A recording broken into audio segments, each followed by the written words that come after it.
الحمد لله رب العالمين والصلاة والسلام على عبد الله ورسوله نبينا محمد وعلى آله وصحبه أجمعين. اللهم علمنا ما ينفعنا وانفعنا بما علمتنا وزدنا علما برحمتك يا أرحم الراحمين. Ikhwani wa akhawati, my apologies first of all that we had a very late start today. We had to reschedule the class. We lost a few hours of the class time because of an unavoidable circumstance. قدر الله وما شاء فعل. But inshallah ta'ala, we will be planning to catch up. As I said, the plan on my side is probably to get to either Saturday or Sunday and then take stock of where we are and then schedule for, like, for example, Sunday and Monday, something like that, to schedule classes that will be extra classes to kind of catch up from where we are. So there's some flexibility built into it. I want you to go back an ayah. I don't want to do the tafseer of it. I just want you to read the Arabic and English one ayah back on the last page. قُلِ ادْعُوا الَّذِينَ زَعَمْتُم مِّن دُونِ اللَّهِ, because we're going to need it to make for the tafseer of the next ayah. بسم الله الرحمن الرحيم الحمد لله رب العالمين والصلاة والسلام على أشرف الأنبياء والمرسلين سيدنا ونبينا محمد وعلى آله وصحبه أجمعين. اللهم اغفر لنا ولشيخنا وللمستمعين ولجميع المسلمين برحمتك يا أرحم الراحمين. بعد أعوذ بالله من الشيطان الرجيم. قال الله تعالى قل ادعوا الذين زعمتم من دون الله لا يملكون مثقال ذرة في السماوات ولا في الأرض وما لهم فيهما من شرك وما له منهم من ظهير. Say, O Muhammad, invoke those you claim as deities besides Allah. They do not possess an atom's weight of ability in the heavens or on the earth, and they do not have therein any partnership with Him, nor is there for Him from among them any assistant. And I said I wasn't going to go into the ayah. Like, in this one benefit, Sa'di mentioned, Wallah, I found it. I highlighted it because it's such a huge benefit that he said, how strange is it? He said, how strange is it that the mushrikeen refused to believe in the Prophet ﷺ because he was a human being. And then they were happy to worship stones, trees, rocks. Ajib, huh? It's very, very strange. They said, how we will not follow this man because he's bashar. He's a human being. So we're not going to follow him because he's a human being. And then after saying that we're not going to follow him because he's a human being, instead they followed trees and rocks and graves, many of which were originally human beings that had been converted into shrines. That's very strange. But I need you to keep in mind that the ayah here is speaking about the mushrikeen. Now we go to the next ayah. ولا تنفع الشفاعة عنده إلا لمن أذن له حتى إذا فزع عن قلوبهم قالوا ماذا قال ربكم قالوا الحق وهو العلي الكبير. An intercession does not benefit with him except for one whom he permits. And those wait until, when terror is removed from their hearts, they will say to one another, what has your Lord said? They will say the truth, and he is the most high, the grand. Here, the issue in the ayah is going to be what? Now, from what you know of tafsir, what's going to be the discussion in the ayah? What's going to be the point we're going to be going back and forward on here?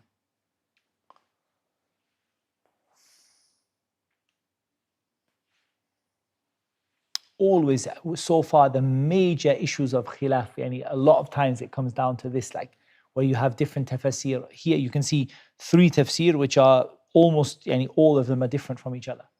What's the issue? It's the pronouns. Who does the pronoun refer to? That's always, when you have a tafsir like this, when you have an ayah that says they and them and he, always, if you have differences, most of the time the differences are because who is they in the ayah. So the ayah before it talks about the mushrikeen. So is it possible for us to say that the ayah refers to the mushrikeen. And when terror is relieved from their hearts, they say, what did your Lord say? They say the truth. As-Sa'di says that's one view. He said, يحتمل أن الضمير في هذا الموضع يعود إلى المشركين. It's possible that this pronoun goes back to the mushrikeen. Because what's the general principle? That the pronoun goes back to أقرب مذكور. What's the closest thing that was mentioned that could be suitable? In that case, the meaning is, if it is Yawm al-Qiyamah and the hearts of the mushrikeen are seized by dread, and then that dread leaves their hearts, and they are asked at the time when their intellect returns back to them, they lost their mind from the terror, when the intellect returns back to them, they're asked about their situation in the dunya and how they denied the truth that the messengers came with. And they affirm that what they were upon was falsehood, and that what Allah Azza wa Jal said and what the messenger said is the truth. So it became clear what they used to hide before, and they confessed their sin. That is one view in the ayah. Is that all of the pronouns here go back to the disbelievers. And they are seized with such terror on that day that the terror completely seizes them in every way. But there is a time when they're going to be asked about what they did. So their intellect comes back to them for them to be able to be asked. And they ask each other, what did your Lord say? And they say the truth. That's one view. The second view, and this is the view that, personally, this is the view that we knew, that we were always taught in the Tafseer, is that it refers to the angels. He said, وَيَحْتَمِلُ أَنَّ الضَّمِيرَ يَعُودُ إِلَى الْمَلَائِكَةِ. It's also possible that the pronouns refer back to the angels. And that is because we have a hadith that when Allah Azza wa Jal speaks with revelation, the angels hear him and they faint and fall down in prostration out of the fear of Allah. And when Allah speaks with revelation, the angels are seized with terror. And they're seized in a state of, they faint, and they collapse from the greatness of what Allah subhanahu wa ta'ala reveals. And the first to raise his head from the prostration is Jibreel. So the angels, so Allah Azza wa Jal speaks to Jibreel what he wants to say. So when that fainting goes away from the hearts of the angels and the terror goes away from them, the angels ask each other, what did your Lord say? And they say to each other, قال الحق, he said the truth. وهو العلي الكبير. There's a third view which I hadn't personally come across, but it is mentioned in the clear Qur'an. When I say I hadn't come across it, like it wasn't in my notes, but that the people who will be given intercession when the dread of the judgment is taken from their heart, they are the ones who will say to the angels, what did your Lord say? And the angels will say to them the truth. And here there's two separate people here. The first group are the people whose shafa'ah is accepted. They have been given the right to intercede. And they will say to the angels, and the terror goes from their hearts. And they will say to the angels, what did your Lord say? They will say the truth.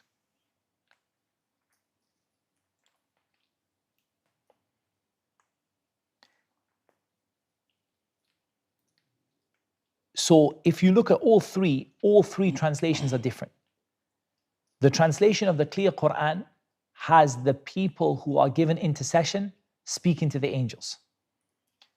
Sahih International has the angels who are given intercession speaking to the angels. Yeah, that's different. The angels who've been given the right to intercede for the believers, they speak to the other angels. And in Muhsin Khan, in accordance with the hadith that we mentioned, that the angels speak to the angels at the time of revelation, not Yawm al-Qiyamah. But the angels speak to the angels at the time of revelation. And there's a third view, and this is the view of, or fourth view, is the view of As-Sa'di rahimahullah ta'ala, that he brings first, that this is what the mushrikeen say to each other yawm al-qiyamah. It's what the mushrikeen say to each other yawm al-qiyamah. Like in the mashhur from it, wallahu alam, is that it is what the angels say when the revelation, it's what the angels say when the revelation, when revelation is given to Jibreel. قل من يرزقكم من السماوات والأرض قل لله. لا, that's in قل لله, that comes in Surah Al-An'am here. قل الله. قل من يرزقكم من السماوات والأرض قل الله وإنا أو إياكم لعلى هدى أو في ضلال مبين. Say, who provides for you from the heavens and the earth? Say Allah, and indeed we or you are either upon guidance or in clear error. And the mushrikeen. And that's why As-Sa'di, wallahu alam, brings the ayah, previous ayah to be related to the mushrikeen, because of the fact that the ayah before it relates to the mushrikeen and the ayah after it relates to the mushrikeen. Like in the hadith, indicates the hadith, you can't say the hadith is a tafseer. The hadith is not necessarily a tafseer. Like in the hadith, it gives a very similar description of a very similar event that happens when the angels are spoken to in Revelation. For Allah Azza wa Jal knows best. I don't have I can't say to you which one of them is correct. Like, just to bear in mind where that difference came from. The fact that the Sa'di is saying, look, this ayah came right in the middle of a discussion about the mushrikeen. And there's no reason why we cannot bring it to be about the mushrikeen. There's nothing that says that it can't be about them. Like in the hadith, seems to indicate that it's about the angels when the revelation happens, and Allah Azza wa Jal knows best. قل لا تسألون عما أجرمنا قل لا تسألون عما أجرمنا ولا نسأل عما تعملون. Say, you will not be asked about what we committed, and will not be asked about what you do. Now here, it's not just what we committed. You'll not be asked about our crimes that we committed. And that is said, wallahu alam, on the angle of, I don't know if you call it tanazul, like if you want to go down, when you're arguing with someone, you say, okay, you are telling me that I'm a liar. You're telling me that I'm a criminal. You will not be asked about my so-called crimes that I have committed. Now, and we will not be asked about what you do. It's profound the way the language is used here, and the way that ajramna is used for the people upon the truth, and what you do is used for the people upon falsehood.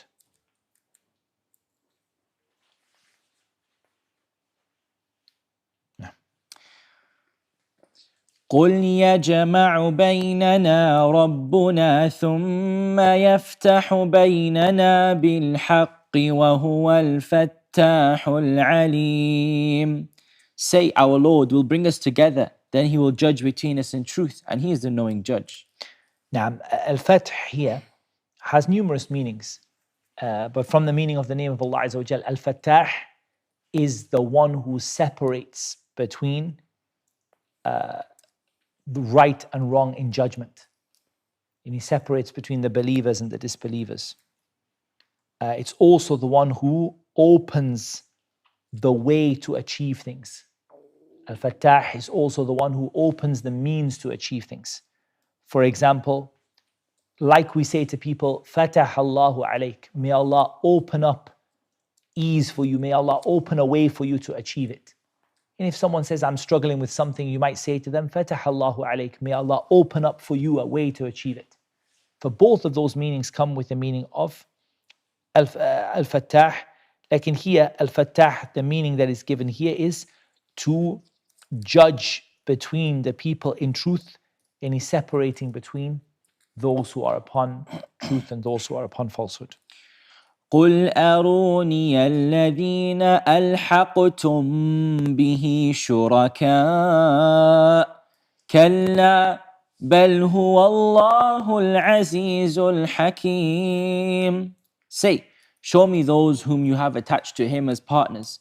No, rather he alone is Allah, the exalted in might, the wise. وَمَا أَرْسَلْنَاكَ إِلَّا كَافَّةً لِلنَّاسِ بَشِيرًا وَنَذِيرًا ولكن أكثر الناس لا يعلمون. And we have not sent you except comprehensively to mankind as a bringer of good tidings and a warner, but most of the people do not know. And comprehensively, and to all of mankind without exception. Rather, the Prophet ﷺ was sent to all of mankind and all of the jinn without exception, not to a particular people. He's not the Prophet of the Arabs. And he's the Prophet of the two groups, the men and the jinn. وَيَقُولُونَ مَتَى هَذَا الْوَعْدُ إِن كُنتُمْ صَادِقِينَ. And they say, when is this promise, if you should be truthful? The promise then is either the promise of punishment or it is the promise of the day of resurrection. قُلْ لَكُمْ مِيعَادُ يَوْمٍ لَا تَسْتَأْخِرُونَ عَنْهُ سَاعَةً وَلَا تَسْتَقْدِمُونَ. Say, for you is the appointment of a day when you will not remain thereafter an hour, nor will you precede it. No.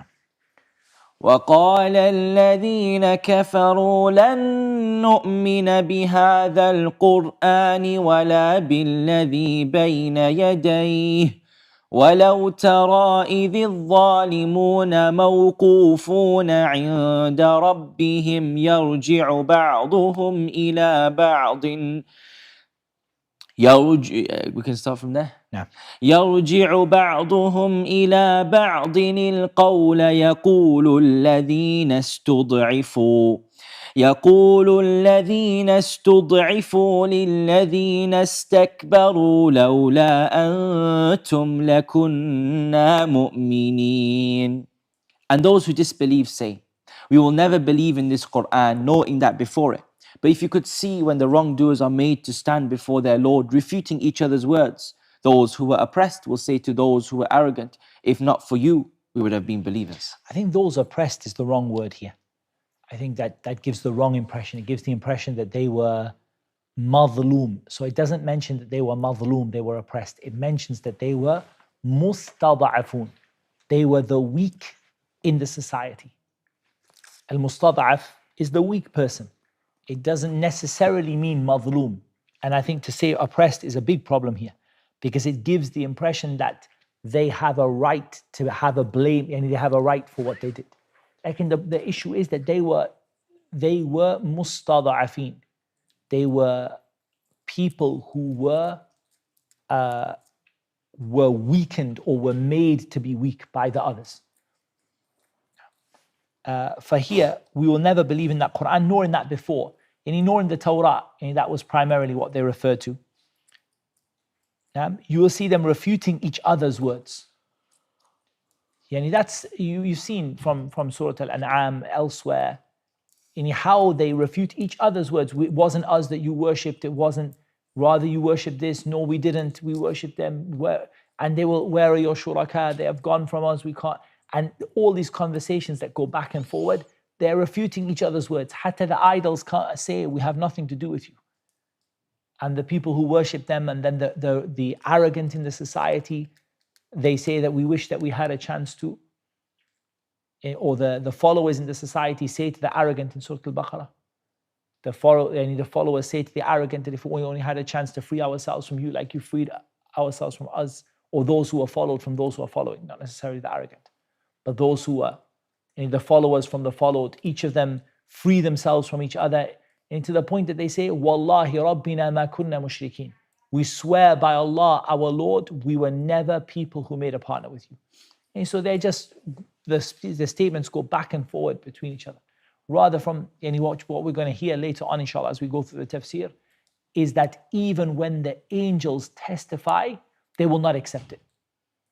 They will say, our Lord, we will not accept a shahid or a shahid from outside of ourselves.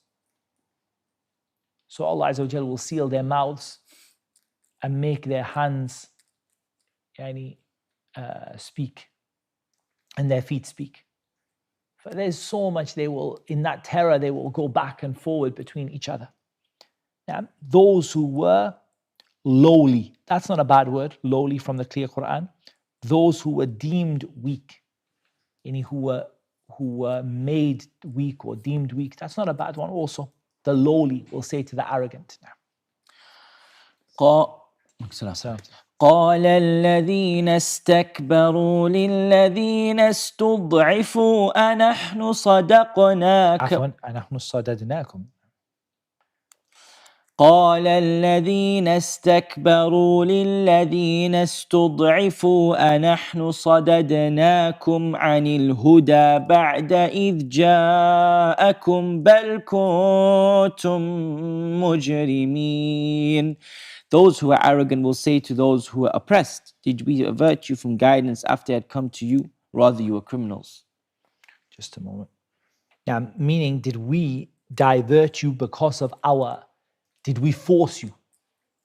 And what they're saying is, did we force you? Did we put a quote unquote, a gun to your head and force you by our power? Rather, you people also chose to disbelieve, just like we did. And you also had a choice, just like we did.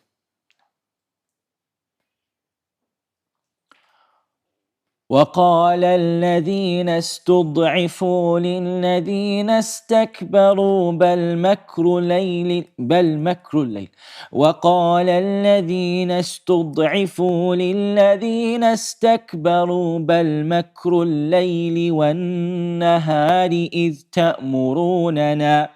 إذ تأمروننا أن نكفر بالله ونجعل له أندادا وأسروا الندامة لما رأوا العذاب وجعلنا الأغلال في أعناق الذين كفروا هل يجزون إلا ما كانوا يعملون. Those who are oppressed will say to those who are arrogant, rather, it was your conspiracy of night and day when you are ordering us to disbelieve in Allah and attribute to Him equals. But they will all confide regret when they see the punishment, and we will put shackles on the necks of those who disbelieved. Will they be recompensed except for what they used to do? And the lowly people will say to the arrogant people, it was your plotting by day and night. I think plotting is better than conspiracy here. You people, because it's not a conspiracy as in, the word conspiracy has something that is secretly done to hide from the people. Like, it's just your plotting. You people plotted day and night to make us disbelieve. And to make us disbelieve in Allah, you commanded us to disbelieve in Allah and make any rivals with Him.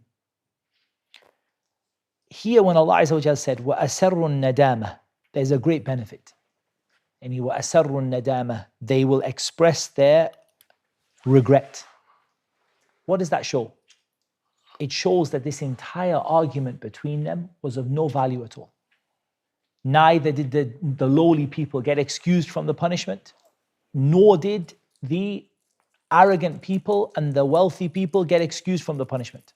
Rather, both of them expressed regret. There's nothing came out of it. Rather, Allah Azza wa Jal shackled them and threw them into the fire. And so it shows that both of them were blameworthy. And this, there's a point of benefit, just as a bear in mind, that when it comes to shirk, the matter is very serious indeed. It's not that you can blame it on someone else. My sheikh told me, my chief told me, the leader of my tribe told me. Al-udhr, al-ma'dhirah, in matters of shirk is a very, it's not something where Allah Azza wa Jal accepts a lot of people's excuses. So these people were weak in society. They were lowly. They were followers. They were not leaders. They were not the people who decided who would worship what. Yet Allah Azza wa Jal did not accept from them their ma'adhirah, their excuses. So it's very important because people, until today, when they fall into shirk, a lot of people put that upon their leaders, like upon their religious leaders, upon the people that encourage them. That it's no, I'm just a follower. It's them. They're the ones who are telling me to do.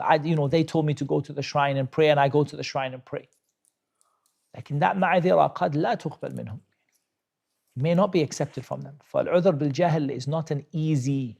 It's not easy to say that we didn't know. It was our leaders. It was our chiefs. They told us. We were confused. In that which is مما يعلم من الدين بالضرورة, that which is known by necessity in the religion. It's not an easy issue. People, you'll see until today, people who will say, Allah, my imam, don't ask me about it. My imam told me to go do this. My imam told me to sacrifice a chicken in the bathroom at midnight and throw the meat in the garden, and then to write Iblis's name 3 times in the blood. I didn't know. Wallah, your ma'adhira may well not be accepted by Allah subhanahu wa ta'ala yawm al-qiyamah. That our leader made me do it, our guide, these people, they fooled me. There's a certain standard that you cannot excuse yourself from. We're not saying there is no udhr bil jahl. There are circumstances where a person, because Allah said, وَمَا كُنَّا مُعَذِّبِينَ حَتَّى نَبْعَثَ رَسُولًا. We'll never send punishment until we send a messenger. Like in the people, what they say is jahl, in reality, they know it's wrong. Like they seek to blame other people for it because they're mustad'afin, they're not the powerful people in society. So they seek to blame other people. Now it's different from true ignorance. A person says, I never got the message. I did not know any evidence. I did not know that anyone saw. For example, I did not know about the Prophet Muhammad sallallahu alaihi wasallam. But someone who says, I knew, but I wasn't willing to challenge what my leader said, that person, their excuse will not be accepted from them. In this day and age, can we accept it now? Is there an excuse for people? The mas'ala of al-udhr, in matters of shirk, is a mas'ala azima, to be honest with you. And the scholars spoke, major scholars of Islam spoke about it and didn't agree on it either. Major scholars of Islam differed among each other about issues about what will be accepted and what will not be accepted.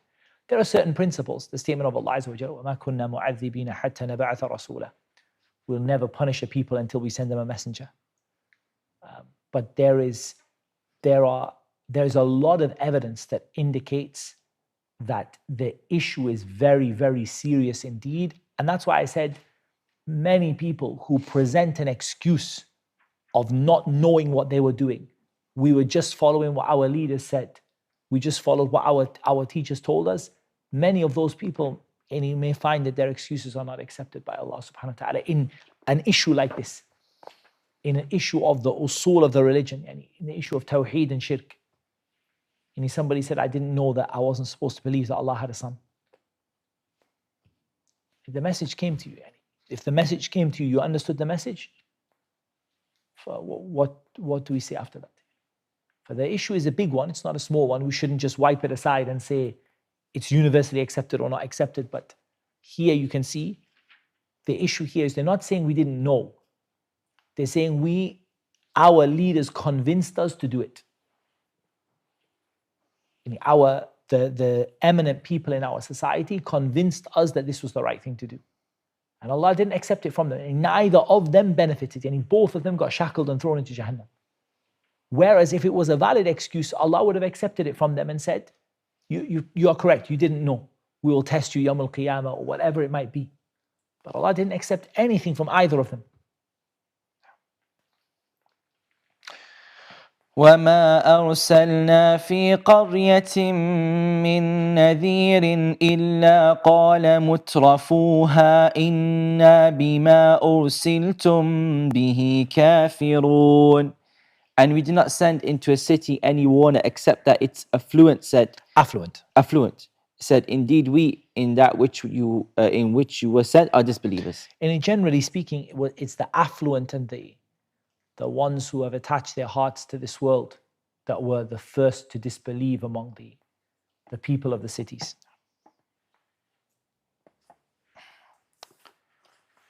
وقالوا نحن أكثر أموالا وأولادا وما نحن بمعذبين.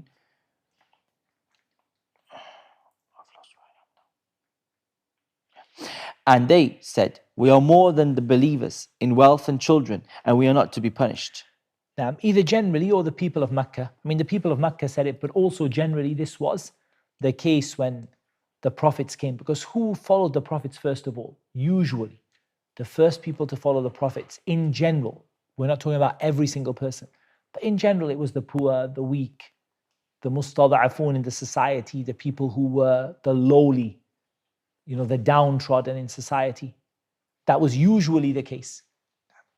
And there may be one or two exceptions, but that was generally the case. For their standards, saying was, we have wealth and children, Yani, what are you asking us for? What are you calling us to? They didn't believe in the resurrection and they were fooled by what they were given in this world. قل إن ربي يبسط الرزق لمن يشاء ويقدر ولكن أكثر الناس لا يعلمون. Say, indeed, my Lord extends provision for whom He wills and restricts it, but most of the people do not know. And this ayah came in which context? Because similar ayat have come before. This came in the context of the answer to those people who said, we've got more wealth and children. Allah doesn't give you wealth and children because He loves you or He doesn't love you. And there are people Allah gives them wealth out of love. And there are people Allah gives them wealth out of hate. There are people who their children bring them near to Allah, and there are people who their children cause them to disbelieve. For your wealth and children are not the sign of what makes you close to Allah subhanahu wa ta'ala. وما أموالكم ولا أولادكم بالتي تقربكم عندنا زلفى إلا من آمن وعمل صالحا فأولئك لهم جزاء الضعف بما عملوا وهم في الغرفات. That's right, sir? No. وهم في الغرفات آمنون. And it is not your wealth or your children that bring you nearer to us in position, but it is by being one who has believed and done righteousness. For them there will be the double reward for what they did, and they will be in the upper chambers of paradise, safe and secure. I don't think the word double is necessarily the right word here. I think multiplied might be better. Let's go to As-Sa'di for a moment. Then I want you to tell me while I'm just bringing my notes from Tafseer As-Sa'di, I want you to tell me, what is the meaning of illa here? Which of the three meanings of illa is the correct meaning here? We said illa has three meanings. Which one is here?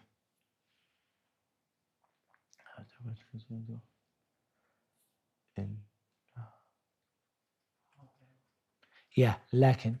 Here the meaning of illa is lakin. And it's not saying the children benefit the people who believe. That's true, they do.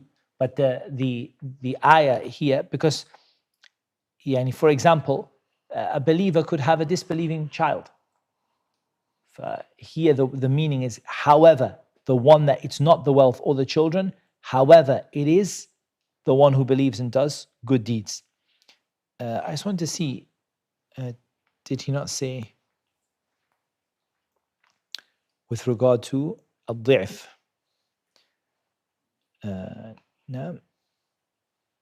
Here he says al-di'f means muda'af. That's what it's apparent, wallahi. That the word di'f here doesn't mean doubled. It means doubled in the sense of multiplied. In double reward sounds like you get your reward twice.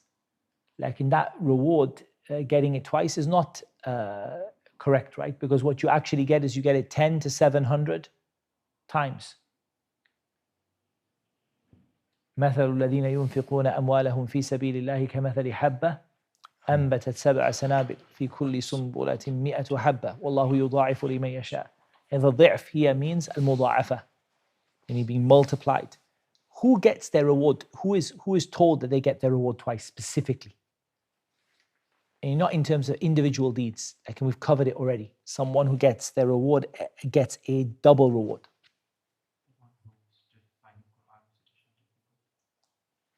Sahih, the one who finds the Qur'an recitation difficult, but we didn't cover it in the Tafseer. We covered one in the Tafseer. Those who believed from Ahl Kitab, Muslimu Ahl Kitab, because they received the reward of their Iman in the Torah and the Injil and in Musa and Isa, and they receive their reward for their Iman in the Prophet Muhammad ﷺ and the Qur'an. So that's any Muslimu Ahl Kitab, the Muslims from Ahl Kitab is mentioned about them. But the word ضعف here, Wallahu alam, it seems to mean al-muda'afa, multiplied many times. And the upper chambers of paradise, we've spoken about the highest parts of paradise, in al-manazil al-aliyah, which are known as al-ghurfa or al-ghurafat. Where is al-ghurfa mentioned as the highest place in paradise? Where is it mentioned? In which surah?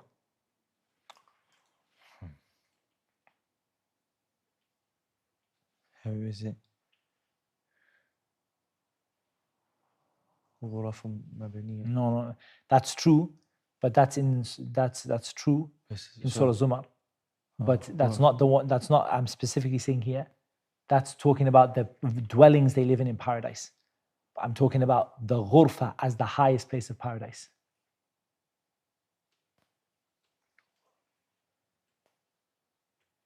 أولئك يجزون الغرفة بما صبروا ويلقون فيها تحية وسلام خالدين فيها حسنت مستقرا ومقاما. اوكي يلا. قل ما يعبأ بكم ربي لولا. What's this surah? قد كذبتم. What's the surah talking about? What's that part of the surah? What does it talk about? Who does it talk about? What's that whole part, that whole 2 pages? I gave the ayah, you give the surah now. That's not the last ayah of Surah Al-Mu'minun.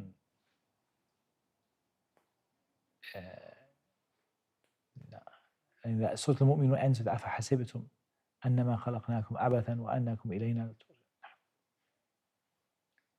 وَمَنْ يَدْعُ مَعَ اللَّهِ إِلَهًا آخَرَ لَا بُرْهَانَ لَهُ بِهِ. Surah Al-Furqan. وعباد الرحمن الذين يمشون على الأرض هونا وإذا خاطبهم الجاهلون قالوا سلاما. That's what mentions the ghurfa as the highest place in paradise. And this is the same here, the ghurafat. The high chambers. See, it doesn't, the ghurfa here doesn't, I think the word chamber is very good. I don't like the word mansions. Mansions, yeah, it's true, you could take the ayah in Surah Zumar. But the ghurfa like that is the upper chambers of paradise. Wallahu alam. والذين يسعون في آياتنا معاجزين أولئك في العذاب محضرون. And the ones who strive against our verses to cause them failure, those will be brought into the punishment to remain. And to discredit them or to discredit them, that's also good. قل إن ربي يبسط الرزق لمن يشاء من عباده ويقدر له وما أنفقتم من شيء فهو يخلفه وهو خير الرازقين. Say, indeed, my Lord extends provision for whom He wills of His servants and restricts it for him. But whatever thing you spend in His cause, He will compensate it, and He is the best of providers. Now, here we're told that whatever you spend, whether it is zakah, sadaqah, wajiba, mustahabba, whatever you're spending it upon, Allah Azza wa Jal will compensate it in the dunya and the akhirah. And He is the best of providers now. ويوم يحشرهم جميعا ثم يقول للملائكة أهؤلاء إياكم كانوا يعبدون. And mention the day when he will gather them all and then say to the angels, did these people used to worship you? For this is a proof that people used to worship the angels. It's very important. Wallahi, you need these proofs. You need to gather these proofs. Because there's a big shubha that the mushrikeen, inside of the ummah of Muhammad ﷺ, and I don't mean the ummah as in the Muslims, like as in the people who attribute themselves to Islam, they have a very big shubha. They say, look, all the ayat of shirk in the Qur'an came about idol worship. So basically, idol worship is what is prohibited. But as for seeking nearness to Allah through the Salihin, it's not prohibited in the Qur'an. But you need these ayat. You need to remember the ayat that prove that dua to the righteous is exactly the same as dua to an idol. And there's no difference between it. It's very important. There's not just that the ayah in Surah Ali Imran, وَلَا يَأْمُرَكُمْ أَن تَتَّخِذُوا الْمَلَائِكَةَ وَالنَّبِيِّينَ أَرْبَابًا أَيَأْمُرُكُمْ بِالْكُفْرِ بَعْدَ إِذْ أَنْتُمْ مُسْلِمُونَ. So very important, these ayat, because what they do, they prove something. They prove that Allah did not differentiate between the people who worshipped an idol or a stone or a grave or an angel or a prophet or a righteous person. It didn't make any difference. The ruling for all of them is the same, no matter what they worship. Because people want to say, when you say, look, you're here stood at the grave praying to these saints in the grave, and you've heard the ayat of shirk in the Qur'an. They say, no, these ayat all came down about idol worship. There's no idol here. There's just our sheikh, our righteous sheikh who passed away. So if I was making dua to an idol, I would agree I committed shirk. But since I'm making dua to a wali, it's not shirk. So you need these ayat because the angels are, they are the beloved of Allah Azza wa Jal, the awliya of Allah subhanahu wa ta'ala. For they're righteous beings. So making dua to them is the same as making dua to a stone, it's the same as making dua to the stars, it's the same as, all of it is the same. Allah doesn't distinguish in the Qur'an what the object of worship is. قالوا سبحانك أنت ولينا من دونهم بل كانوا يعبدون الجن أكثرهم بهم مؤمنون. They will say, exalted are you. You, O Allah, are our benefactor, excluding them. Rather, they used to worship the jinn. Most of them were believers in them. Something very strange in the clear Qur'an here. They took the word worship out. They followed the jinn. And they followed the jinn. And ajib, it's very strange. I don't understand at all why they did that. Why the word says ya'budun, they worshipped the jinn. Most of them were believers in them. I just find it strange. It seems unnecessary. Even if there could be a tafseer that the jinn, their worship of the jinn, I agree that the worship of the jinn was by obeying the jinn in what the jinn told them to do. That could be true, but there's no need to take the word worship out from the ayah and make it into followed. It doesn't say followed, it says worshipped. Followed is one thing and worshipped is one thing. Do you follow the Prophet or worship the Prophet? Those two are completely different things. So I think that's an incorrect translation. Look at the angels. What do the angels say? They say, oh Allah, you are our wali. You're the one that we love. You're the one that we take as a protector. You're the one that we make dua to. These people, we have nothing to do with them. The angels, يَتَبَرَّؤُونَ مِنْهُمْ. The angels say, we've got nothing to do with these people. Oh Allah, bear witness that we have nothing to do with them. And I will give you an example of how they worship the jinn. Now, the belief in the rawhaniyun. So the Sahara, particularly, not exclusively, but among the Sufiya, also the Shia, and the Batini and some others, they have this belief that when you write a ta'weez with a certain name and a certain symbol on it, this symbol will get an angel from the stars that will come and serve you, like basically an angel.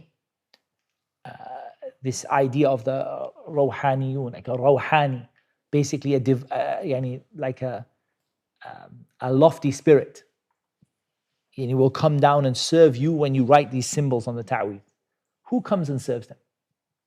The jinn. They worship the jinn. They worship the jinn. Like in the jinn convince them that they are angels or lofty righteous spirits, or even the jinn sometimes convince them they are Muslim jinn. How many people say, no, I don't have any, I'm not, you say to him, you're not allowed to work with the jinn. He says, I don't work with the jinn, I work with the angels. بَلْ كَانُوا يَعْبُدُونَ الْجِنِّ. The ayah is, as it says, yes, it's true, the jinn tempted people into worshipping the angels. That's also true. They obeyed the jinn when the jinn commanded them to worship the angels. That's also true. But also the ayah is true in its the most obvious sense, that people aimed to worship the angels when in reality the ones who came down to them and they actually worshipped in person were actually the jinn. And it's the jinn that they attach themselves to, not the angels. For the angels only do what they're commanded. لا يعصون الله ما أمرهم ويفعلون ما يؤمرون. They only do what they're told. But the jinn came down and convinced the people they were angels, or the jinn came down and tempted the people into worshipping the angels. So that's why I think that there's like this idea of missing out the word ya'budun. You lose the meaning of the ayah, that these people actually worship the jinn. And it's obvious, in there they have this hat-tatil and lah-tatil and qah-tatil and all of the tat-tatil and all of these people, they write their names down. They say each one of these is an angel that will serve you. When you write this letter underneath this star, the angel will come down from the star and the angel will say, what do you want? بَلْ كَانُوا يَعْبُدُونَ الْجِنِّ. They worship the jinn, not the angels. فاليوم لا يملك بعضكم لبعض نفعا ولا ضرا ونقول للذين ظلموا ذوقوا عذاب النار التي كنتم بها تكذبون. But today you do not hold for one another the power of benefit or harm. And we will say to those who wronged, taste the punishment of the fire, which you used to deny. Now, here, with regard to obeying the jinn, As-Sa'di mentions the tafsir is in the obedience of the jinn, which is, as we said, is no problem. But here you have to keep the word worship. Why? So now we said, As-Sa'di says that the ayah came down about obedience to the jinn. You have to keep the word worship. Why is it so important? Apart from the fact it's mentioned in the ayah, but why? What does it tell us? So Sa'di says the tafsir of the ayah is that they obeyed the jinn in what the jinn told them to worship. Why is it important that we don't remove the word worship from the ayah here? And we don't just say they obeyed the jinn? Because they're seeking help other than from Allah. Because we need to prove that obedience in some situations can reach the level of worship. So it's critical, and we have to be able to show that obedience to a certain level can reach the level of worship. Which ayah did we speak about this before? Obedience to a group of people that reaches the level of worship. It's a very obvious example. We said there was a Sahabi who had a question about an ayah that he asked the Prophet ﷺ about, and he said, "O Messenger of Allah, we didn't used to worship them." Which surah? It was just recently. No, it wasn't recently. It's a long time. No, it was a long time. No, trust me, it was a long time. Okay, it was a long time. It's in the beginning of Surah At-Tawbah. اتخذوا أحبارهم ورهبانهم أربابا من دون الله. They took their monks and their rabbis as gods besides Allah. Adi ibn Hatim came to the Prophet ﷺ and said, Ya Rasulullah, ma kunna na'buduhum. We never used to worship them. Ya Rasulullah, we used to Sahih, we used to follow them, but we didn't used to worship them. What did the Prophet ﷺ say? Did they not make halal what Allah made haram and you made it halal? And did they not make haram what Allah made halal and you made it haram? قال بلى يا Rasulullah. He said, yes, of course, that's what they did. تلك عبادتهم or تلك عبادتكم. تلك يعني عبادتهم. أو كما قال صلى الله عليه وسلم. This is how you worship them. But it's very important that when you took that word away and wrote follow, you lost a critical benefit, which is that you can follow a person to the level that it becomes worship. So their ibadah, as Sa'di says here, is the ibadah of following the jinn and what the jinn told them to worship. The jinn told them to worship the statues and the idols, and they followed the jinn in that.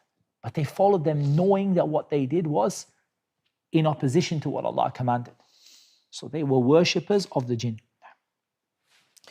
وَإِذَا تُتْلَى عَلَيْهِمْ آيَاتُنَا بَيِّنَاتٍ قَالُوا مَا هَذَا إِلَّا رَجُلٌ يُرِيدُ أَن يَصُدَّكُمْ عَمَّا كَانَ يَعْبُدُ آبَاؤُكُمْ وَقَالُوا مَا هَذَا إِلَّا إِفْكٌ مُفْتَرًى وقال الذين كفروا للحق لما جاءهم إن هذا إلا سحر مبين.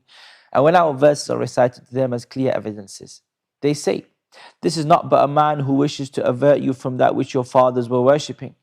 And they say, this is not except a lie invented. And those who disbelieve say of the truth when it has come to them, this is not but obvious magic. So you can see again the changing accusations against the Prophet ﷺ, none of which make any sense. وَمَا آتَيْنَاهُمْ مِنْ كُتُبٍ يَدْرُسُونَهَا وَمَا أَرْسَلْنَا إِلَيْهِمْ قَبْلَكَ مِنْ نَذِيرٍ. And we are not given them any scriptures which they could study, and we are not sent to them before you, O Muhammad, any warner. So here Allah subhanahu wa ta'ala says that look at the arrogance of the mushrikeen, that they had no scripture and no prophet, and yet they have the arrogance to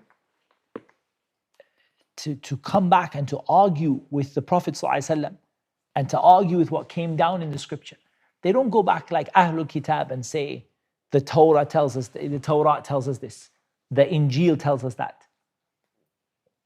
They are literally speaking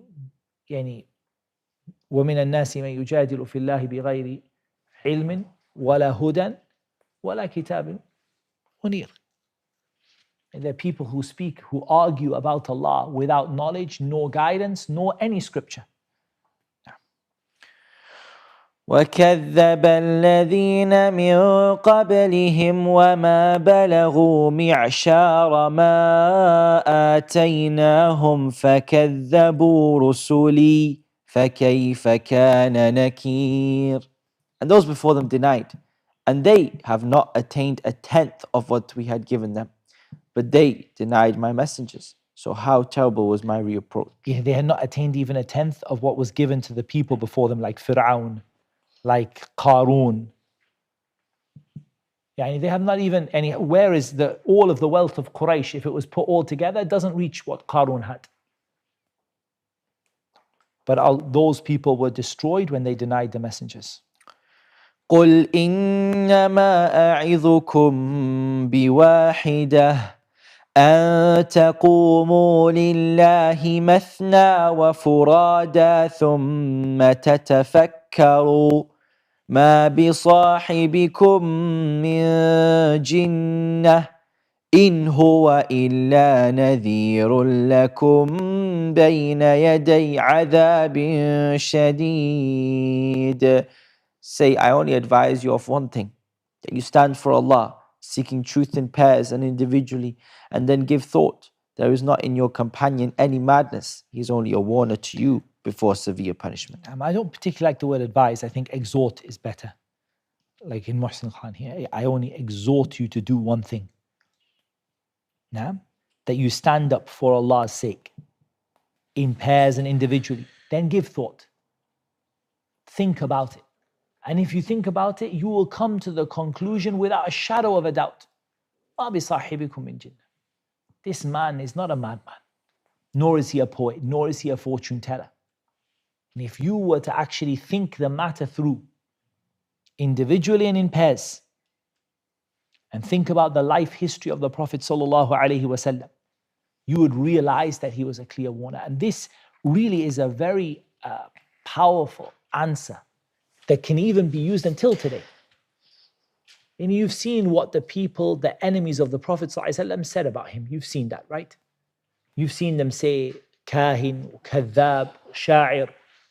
You've seen them say all of these different accusations against the Prophet ﷺ, mu'allamun, majnoon. If you were to actually look at him, his life, and you were to look at what he brought in terms of the revelation of the Qur'an that was given through him and his sunnah, and you were to think even just for a short amount of time, wallahi, you would come to the conclusion, ma bi sahibikum min jinnah. This man was not a madman, nor was he a poet, nor was he a liar, nor was he taught by Ahlul Kitab.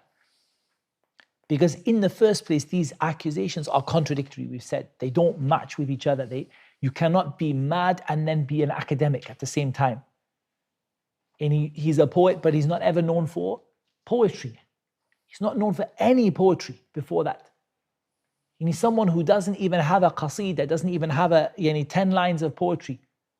And the next thing, reciting the Qur'an, which eclipses all of the poetry of the Arabs. So the Qur'an is not poetry. It eclipses all of the literary works of the Arabs. Yet you have someone who's not known for poetry or literature at all. Yani, who is teaching him? The people teaching him, what language do they speak? The people you allege are teaching him. Ajamiyun wa Arabi. We're going to compare now something which is foreign to something which is in a pure Arabic tongue. لسان الذي يلحدون إليه أعجمي. And they indicate that the man teaching you was a man who was, and they indicate the man teaching you was a man with a foreign tongue. Yet this Qur'an is a pure Arabic Qur'an. One moment.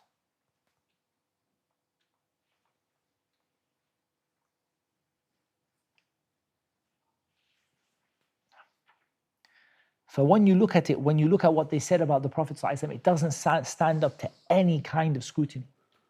In a kadhab, how can someone be ameen? You people said he's the single most trustworthy person in our entire community.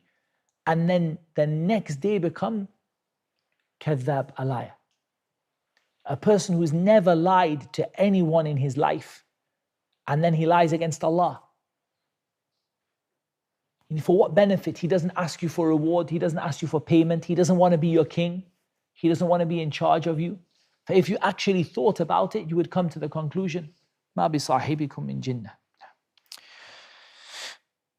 قل ما سألتكم من أجر فهو لكم إن أجري إلا على الله وهو على كل شيء شهيد. Say, whatever payment I might have asked of you, it is yours. My payment is only from Allah, and He is over all things witness. Now, Sa'di says here, this is ala taqdeer, which is, I think, the correct view here. And that means the clear Qur'an has the best translation here. If I had ever asked you a reward, you could keep it. And it doesn't mean here that he did. If those rewards I asked you for in the past. The meaning here is ala taqdeer, the point of tanazul. If I was to say, even if you claim that one day I asked you for something, then you could keep it. Not that the Prophet ﷺ did ask them, but that the Prophet ﷺ is being told, if it were the case that I had asked you, you could keep it, because my reward is only from Allah. And that's a proof of the truthfulness of the Prophet sallallahu alaihi wasallam. قل إن ربي يقذف بالحق علام الغيوب. Say, indeed, my Lord projects the truth, knower of the unseen. Now I'm here.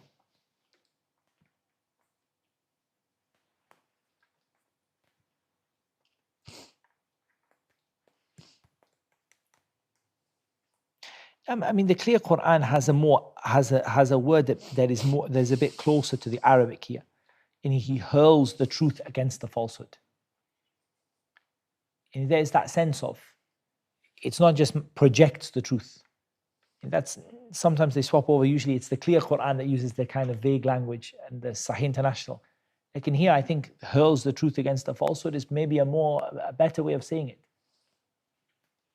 The idea that it destroys it, فَيَدْمَغُ, and it smashes it into pieces. فَإِذَا هُوَ زَاهِقٌ. قل جاء الحق وما يبدئ الباطل وما يعيدون. لا إله إلا الله. قل جاء الحق وما يبدئ الباطل وما يعيد. Say, the truth has come and falsehood can neither begin anything nor repeat it. Yani, falsehood has absolutely no ability at all. قل إن ضللت فإنما أضل على نفسي وإن اهتديت فبما يوحي إلي ربي إنه سميع قريب. Say, if I should err, I would only err against myself. But if I am guided, it is by what my Lord reveals to me. Indeed, He is hearing and near. Here, again, the argument is a very strong argument given against those people who question the Prophet ﷺ. The Prophet ﷺ is told to say that if I am in error in what I'm saying, then that loss, that error is mine. It's my mistake. The blame of it will come back upon me. Like, and if you find me to be guided, then this is because Allah has revealed to me the revelation that Allah has revealed to me. And from the names of Allah Azza wa Jal is As-Sami' Al-Qarib, the one who is near. Near in bringing His victory, in His knowledge, in His power, in His hearing, in His sight. ولو ترى إذ فزعوا فلا فوت وأخذوا من مكان قريب. And if you could see when they are terrified, but there is no escape, and they will be seized from a place nearby. Just a moment. Not far from the place of the punishment. Rather, they will be seized from it and thrown directly into the fire. When they see the punishment, and they realize that there is no escape, they are terrified, but there's no escape. And they're seized from a place that is not far from that punishment and hurled into it. وقالوا آمنا به وأنى لهم التناوش من مكان بعيد. And they will then say, we believe in it, but how for them will be the taking of faith from a place far away? So the first place is the place nearby, is the place of judgment. وَأُخِذُوا مِن مَكَانٍ قَرِيب is the place of judgment. Allahu A'lam. The place from judgment, they are taken close to Jahannam. They will then say, we believe in it. But how will they be allowed to take that so easily? At-tanawush, to take something easily, something like that. That's close to the right word. At-tanawush, Sa'di says at-tanawul. And it's tanawush of something that it's within your grasp. And how can faith be within their grasp? How could iman be within their grasp when they are in such a far off place? Where are they far away from? From the earth. And how will we allow them to just take iman like that? Tanawush, that's what it means.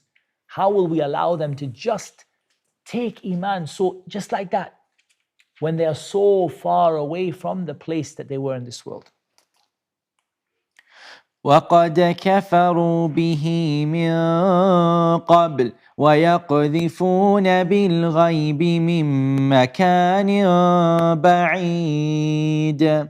And they had already disbelieved in it before and would assault the unseen from a place far away. Here maybe يقذف would be better translated as they blindly blind conjecture or blind guessing about the unseen. رَجَمًا بِالْغَيْبِ, they were guessing at the unseen from a place far away from the hereafter. In other words, this world. Or a place far away from the truth. That's also a possibility here. How can they had disbelieved in it before and they were falsely guessing about the unseen far away from the truth. وحيل بينهم وبين ما يشتهون كما فعل بأشياعهم من قبل إنهم كانوا في شك مريب. And prevention we place between them and what they desire, as was done with their kind before. Indeed, they were in disquieting doubt. In disquieting doubt. And they'll be sealed off. وَحِيلَ بَيْنَهُمْ. I think sealed off is a very good translation. They'll be sealed off between them and that which they desire. As was done to the people who came before, their counterparts before. And indeed, all of them were in a state of doubt, in a severe doubt, grave doubt, in a state of complete denial. A shak wa raib, they brought together between a shak wa raib, which indicates that they had doubt and their hearts were in a state of worry, in a state of, and they were not settled, unsettled, something like that. That brings us to the end of Surah Saba, وَلِلَّهِ الْحَمْدِ. بسم الله الرحمن الرحيم. الحمد لله فاطر السماوات والأرض جاعل الملائكة رسلا أولي أجنحة مثنى وثلاث ورباع يزيد في الخلق ما يشاء إن الله على كل شيء قدير. All praise is due to Allah, creator of the heavens and the earth, who made the angels messengers having wings, 2 or 3 or 4. He increases in creation what He wills. Indeed, Allah is over all, able to do all things. Now, the surah is Makkiyah. Allah Azza wa Jal is the Fatir in Samawati wal Ard, the originator. That's a better word than creator. And here, Fatir means creator, but Fatir means the one who created it in the beginning. So I think the originator of the heavens and the earth, who made the angels rusula. Now, here Allah Azza wa Jal did not exempt. He didn't say, for example, He made Jibreel a Rasul. So what does this mean? So there are 3 meanings here. The first meaning is that some of the angels were Rusul to mankind. Like Jibreel brought revelation to the prophets, alayhimus salatu wassalam. So in that sense, Jibreel is a Rasul. He takes the message from Allah to the Prophet Muhammad ﷺ and to all the prophets before him. That's the first one. The second is the Rusul with the awamir and the qadr of Allah Azza wa Jal, those who came with the commands the qadr of Allah Azza wa Jal. Allah sent them to carry out His decree. Allah doesn't need the angels to carry out His decree. Like from Allah's majesty and supremacy is that there are aspects of the qadr that Allah Azza wa Jal delegates the angels to carry out, or commands the angels, instructs the angels to carry out. So from that point of view, they are Rusul. And from the other, the third angle is that all of them are obedient to Allah and they don't disobey Allah in anything. So from all those points of view, they have wings by which they fly. From those are those that have 2 or 3 or 4, according to the wisdom that Allah Azza wa Jal wills. However, some have been given more than what others have been given in terms of the basic creation. So some of the angels have been given what other angels have not been given in terms of the creation, like Jibreel, and he had 600 wings that filled the horizon. ما يفتح الله للناس من رحمة فلا ممسك لها وما يمسك فلا مرسل له من بعده وهو العزيز الحكيم. Whatever Allah grants to people of mercy, none can withhold it, and whatever He withholds, none can release it thereafter, and He is exalted in might, the wise. This meaning of fataha here, yaftah, is the other meaning of al-fatah, the one who opens up a way. Whatever Allah opens up as a way to His mercy, no one can hold it back. And whatever Allah holds back, no one can send it forward after Him. يا أيها الناس اذكروا نعمة الله عليكم هل من خالق غير الله يرزقكم من السماء والأرض لا إله إلا هو فأنى تؤفكون. O mankind, remember the favor of Allah upon you. Is there any creator other than Him, other than Allah, who provides for you from the heaven and earth? There is no deity except Him, so how are you deluded? Now, this ayah also came in the context of the favors of Allah Azza wa Jalla upon us, and that there is no one who created other than Him, and therefore there is no one who has the right to be worshipped except Him. So the connection between al-rububiyyah wal-uluhiyyah. وَإِن يُكَذِّبُوكَ فَقَدْ كُذِّبَتْ رُسُلٌ مِّن قَبْلِكَ وَإِلَى اللَّهِ تُرْجَعُ الْأُمُورُ. And if they deny you, O Muhammad, already were messengers denied before you, and to Allah returned all matters. Did you read English? Yeah. Read English one more time for me. And if they deny you, O Muhammad, already were messengers denied before you, and to Allah returned all matters. No. يا أيها الناس إن وعد الله حق فلا تغرنكم الحياة الدنيا ولا يغرنكم بالله الغرور. O mankind, indeed the promise of Allah is truth, so let not the worldly life delude you, and be not deceived about Allah by the deceiver. The chief deceiver, shaitan. إن الشيطان لكم عدو فاتخذوه عدوا إنما يدعو حزبه ليكونوا من أصحاب السعير. Indeed, shaitan is an enemy to you, so take him as an enemy. He only invites his party to be among the companions of the blaze. So the first thing that Allah Azza wa Jal tells us is that shaitan is an enemy. So take him as an enemy. You believe that what Allah said is true. And Allah has told you that shaitan is an enemy to you.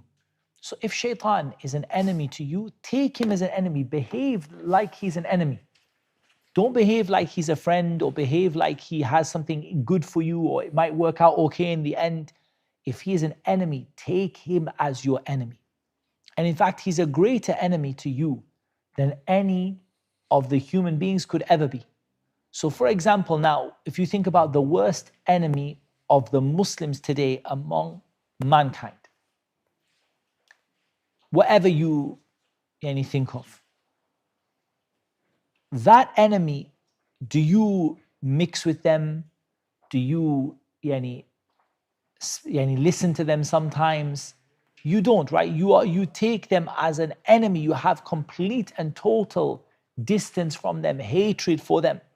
Shaitan is more deserving of you being taken as an enemy more than anyone else. الذين كفروا لهم عذاب شديد والذين آمنوا وعملوا الصالحات لهم مغفرة وأجر كبير.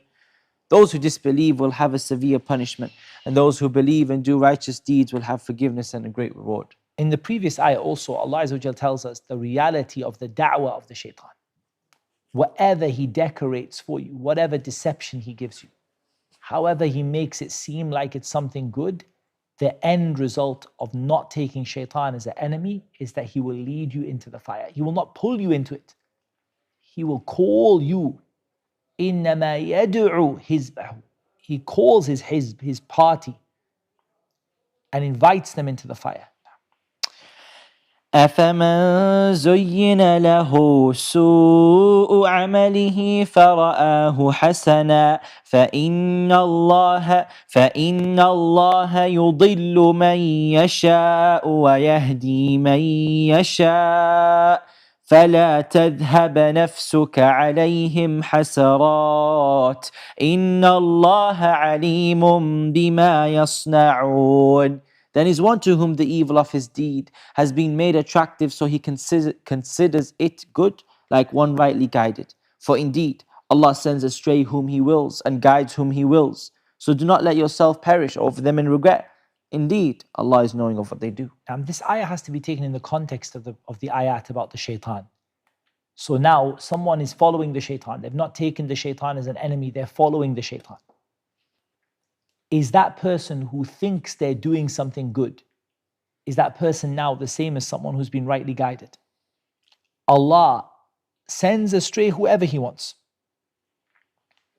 and guides whoever He wants, whoever He wills, subhanahu wa ta'ala.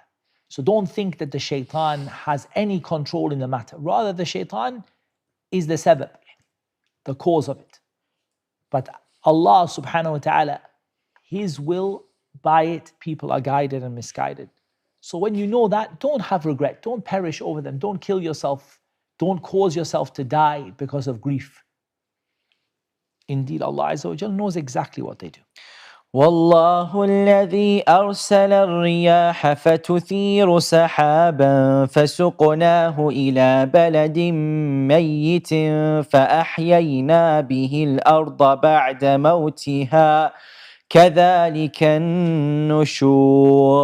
And it is Allah who sends the winds, and they stir the clouds, and we drive them to a dead land and give life thereby to earth after its lifelessness. This is the resurrection. We spoke about this, the proof of the resurrection, through the things that we can see in this world. ما كان يريد العزة فلله العزة جميعا إليه يصعد الكلم الطيب والعمل الصالح يرفعه والذين يمكرون السيئات لهم عذاب شديد ومكر أولئك هو يبور. Whoever desires honor through power, then to Allah belongs all honor. To Him ascends good speech, and righteous work raises it. But they who plot evil deeds will have a severe punishment, and the plotting of those, it will perish.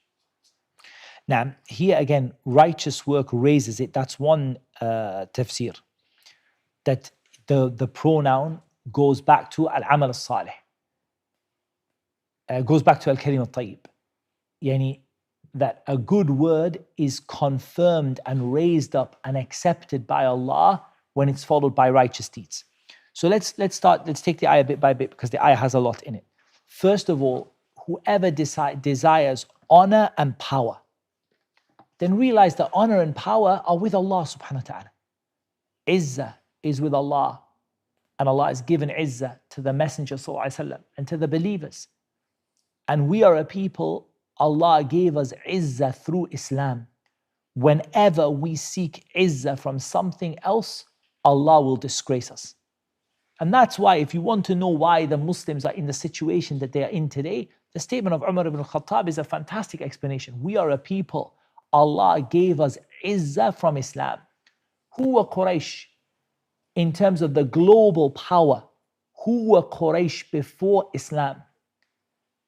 They were a group of people in a city in Arabia that the major powers didn't even bother with. The Romans, the Persians. By the grace of Allah, Allah kept Makkah safe. Like, they were not a global power. They got power and honor and a mention and a name because of Islam. That's what Umar says. Islam is what Allah gave us the control of this whole region. And you remember the whole of the Middle East, all the way into near Asia, all the way into the southern part of Europe, all the way into the west of Africa. What gave Muslims that honor and power is Islam. And Umar told you that whenever we seek honor and power through something else, Allah Azza wa Jal will take everything from you. Because now people seek izzah, from what? From the kuffar, from the dunya, from leaving the religion. Look at people now, wallahi, it hurts a person to see. But it's true, you see people talking about advancement, the thing that's holding us back. People in countries, if you just look at particular countries, I'm not going to mention specific names. Like, can you look at a country, that country was nothing. When it took Islam on board, it became the great regional power. And then you have people saying we need to leave the legacy of that country and we need to stop, following what our grandfathers believed, and we need to adopt new technology and a new way of thinking and a new way of life, because that religion is just, that's basically what our grandfathers used to get ahead in life, but we're a different people. And whenever you seek honor from something other than Islam, Allah Azza wa Jalla is going to disgrace you. To Allah ascends good speech. Al-Kalim al-Tayyib is every good word, right? Everything which is Al-Kalim al-Tayyib. Every word which is good. And I'll read you what Sa'di says about Al-Kalim al-Tayyib. He said, whether it is reciting, whether it is saying Subhanallah, Alhamdulillah, La ilaha illallah, every good and pure speech, it is sent up to Allah Azza wa Jal and presented to Him. That's Al-Kalim al-Tayyib. And this is from the proof of Al-Ulu wal-Fawqiyah, as a sifat of Allah subhanahu wa ta'ala, that Allah Azza wa Jal is high and Allah is above, because to Him ascends good speech. Now there's two views about this more, but the one that I want to tell you about, the righteous words, the righteous deeds. One is that the righteous deeds raise the good words. In other words, your words have to be followed by actions. If you praise Allah with your tongue, you must also now follow up that praise with actions that show that praise of Allah. Actions that show that praise of Allah Azza wa Jal.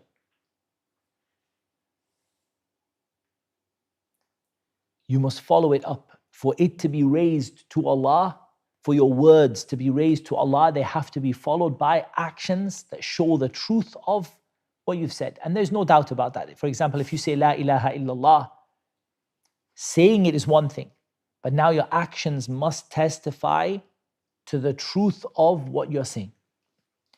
And the other is to say that Allah is the one who raises up righteous deeds and good words. Yani righteous deeds and good words are raised up by Allah. Yani Allah is the one who accepts or chooses not to accept them. So He is the one who raises them up.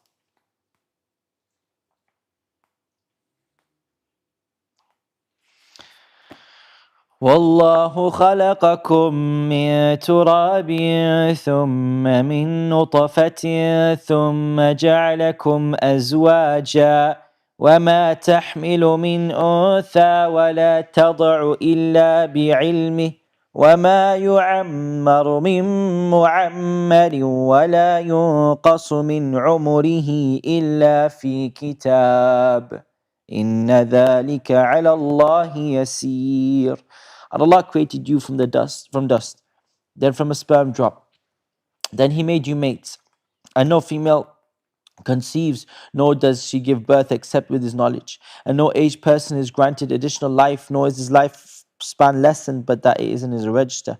Indeed, that for Allah is easy. It doesn't have to be aged here necessarily, just no person is granted additional life. Now, nor is his lifespan lessened, except that that is in a register. So first of all, in the previous ayah also, Sa'di mentions a benefit, that if we say this is the case for righteous deeds, so the opposite is true of sayyi'at, evil deeds. Evil deeds only lower you in the sight of Allah. They're not accepted by Allah. And they come along with evil actions that stop your words from being accepted by Allah subhanahu wa ta'ala. For the opposite can be true. In this ayah, Allah subhanahu wa ta'ala, what I wanted to speak to you about, some of it we've spoken about already, but I wanted to speak about a person's life being made long or being made short. So we know that a person's life is decreed at the moment that they are born. Sorry, at the moment that they are, the soul is blown into them. The moment the soul is blown into them, when the soul is blown into the fetus in the womb of its mother, the angel is commanded to write down its lifespan. And before that, all of this is written in the Lawh al-Mahfuz. So how can a person be given extra life or have their life cut short? Of course, we can simply refer to the ayah in the sense of a person who has a long life or a short life. But if we talk about here that someone's life is added to or someone's life is taken away from, then this has to be with regard to the angels, not with regard to the Lawh al-Mahfuz. So what we mean is the angel is told Abdullah is going to live for 40 years. Then Abdullah is righteous towards his parents, good to his parents, and his mother makes dua for him. And Allah tells the angel, don't take him at 40 years. Take him instead at 60 years. That original lifespan and the additional lifespan is written in the Lawh al-Mahfuz. It doesn't go, it's not something new with regard to Allah's knowledge, but it's new with regard to us and with regard to the angels. And Allah knows best. وما يستوي البحران هذا عذب فرات سائغ شرابه وهذا ملح أجاج ومن كل تأكلون لحما طريا وتستخرجون حلية تلبسونها وترى الفلك فيه مواخر لتبتغوا من فضله ولعلكم تشكرون. And not alike are the two seas.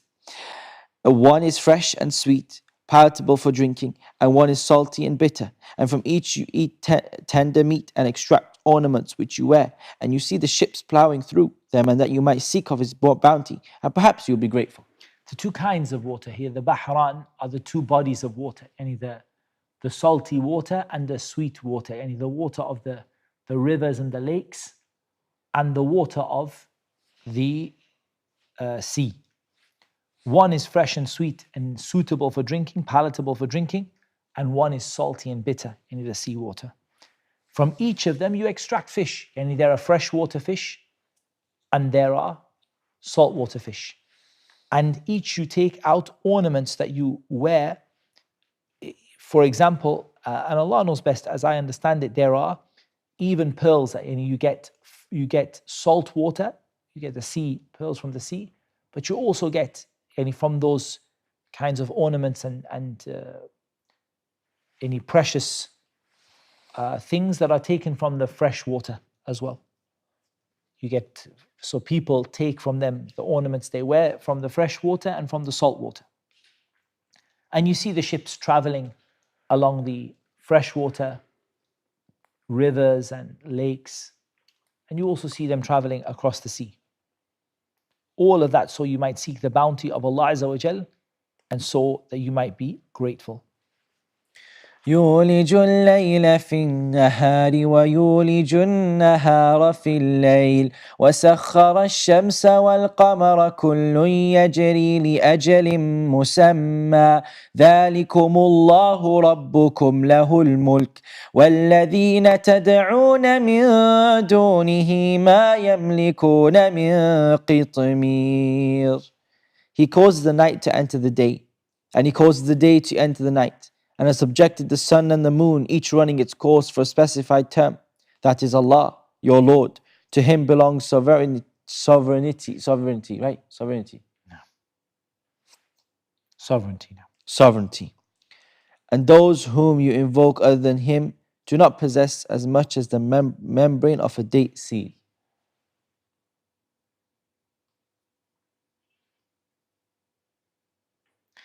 I just wanted to double check, and I was right.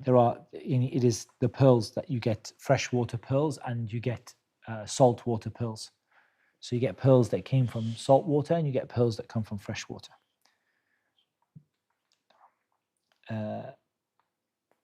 Here, the night entering the day and the day entering the night, we've spoken about. To Allah Azza wa Jal belongs sovereignty. And those that you invoke don't even possess the membrane of a date seed. This is intended as a very strong rebuke. That they don't even, the membrane of a date seed, when you eat the inside of the date, around the stone, there is like a very thin, kind of like a skin, like around the stone of the date. And this is, they don't even own a qitmir, not even that tiny, any piece of flesh that goes around, or that tiny membrane that goes around the date. For how can you call upon them besides Allah and make dua to them besides Allah? Again, the word dua is mentioned here. إن تدعوهم لا يسمعوا دعاءكم ولو سمعوا ما استجابوا لكم ويوم القيامة يكفرون بشرككم ولا ينبئك مثل خبير. If you invoke them, they do not hear your supplication, and if they heard, they will not respond to you, and on the day of resurrection they will deny your association, and none can inform you like one aware of all matters. Now here, this is another ayah that cuts off all of the arguments that a person might make to justify shirk billahi azza wa jal. If you call upon them, they can't hear you. And if they could hear you, they wouldn't answer you. And yawm al-qiyamah, they will deny and disown you. There is the association, they'll disown you. They won't agree to the worship that you did. And yet the one who is the knower of everything is the one who can inform you of the reality of what it is that you worship. يا أيها الناس أنتم الفقراء إلى الله والله هو الغني الحميد. O mankind, you are those in need of Allah, while Allah is the free of need, the praiseworthy. Worthy of all praise. So Allah, you are the ones who are in desperate need of Allah. You are the people who are fuqara. Not like when the Yahud, they said, Inna Allah faqirun wa nahnu aghniya. They said Allah is poor and we are rich. Rather, we are the ones who are poor, in desperate need of Allah. And Allah is the one who is free of all need and worthy of all praise. إن يشأ يذهبكم ويأتي بخلق جديد. If He wills, He can do away with you and bring forth a new creation. And that shows His lack of need of anything in His creation. وَمَا ذَلِكَ عَلَى اللَّهِ بِعَزِيزٍ. And that is for Allah not difficult. ولا تزر وازرة وزر أخرى وإن تدع مثقلة وإن تدع مثقلة إلى حملها لا يحمل منه شيء ولو كان ذا قربى إنما تنذر الذين يخشون ربهم بالغيب وأقاموا الصلاة ومن تزكى فإنما يتزكى لنفسه وإلى الله المصير. And no bearer of burdens will bear the burden of another. And if a heavily laden soul calls another to carry some of its load, nothing of it will be carried, even if he should be a close relative. You can only warn those who fear their Lord unseen and have established prayer. And whoever purifies himself only purifies himself for the benefit of his soul. And to Allah is the final destination. And we spoke about a lot of these points. The unseen being either the fact that Allah Azza wa Jal is unseen to them, or they fear Allah when they are unseen by other people. And no one, even if a person is bearing many sins, they will not be able to find any relative who will carry their burden. You have to understand that that is said to a people who were an extremely tribal society. They were a people who your tribe would hold your burdens whatever they were. For example, look, the Prophet ﷺ, from his tribe are those who defended him even though they did not believe in him. But they defended him because of that.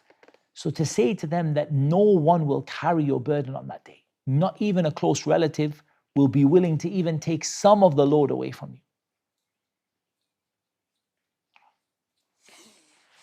And the person who purifies themselves for the benefit of themselves, not for the benefit of Allah, because Allah is Al-Ghani Al-Hamid. وَمَا يَسْتَوِي الْأَعْمَى وَالْبَصِيرُ. Not equal are the blind and the seen. Any blind to the truth. وَلَا الظُّلُمَاتُ وَلَا النُّورُ. Nor the darkness and the light. The darkness here is also the darkness of disbelief and the light of Islam, or the darkness in general and the light. وَلَا الظِّلُّ وَلَا الْحَرُورُ. Nor the shade and the heat. وَمَا يَسْتَوِي الْأَحْيَاءُ وَلَا الْأَمْوَاتُ إِنَّ اللَّهَ يُسْمِعُ مَن يَشَاءُ وَمَا أَنْتَ بِمُسْمِعٍ مِّن فِي الْقُبُورِ. وَمَا أَنْتَ بِمُسْمِعٍ مَّن فِي الْقُبُورِ. وَمَا أَنْتَ بِمُسْمِعٍ مَّن فِي الْقُبُورِ. And not equal of the living and the dead. Indeed, Allah causes to hear whom He wills, but you cannot make hear those in the graves. And first of all, there's an evidence that the Prophet ﷺ cannot make the dead in the graves hear, and that what happened in some of the battles, that was something which was a unique situation a unique miracle in that moment. But it was not something that the Prophet ﷺ had the ability to do when he wanted to. The dead and the living, the examples here are all given between the believer and the disbeliever. So even though all of them refer to real things, there is no doubt that blind and sighted are not the same. Hatta even in physical characteristics. And you cannot draw a comparison between blind and sighted. But here it didn't come in the context of physical characteristics. It came in context between the believer and the disbeliever.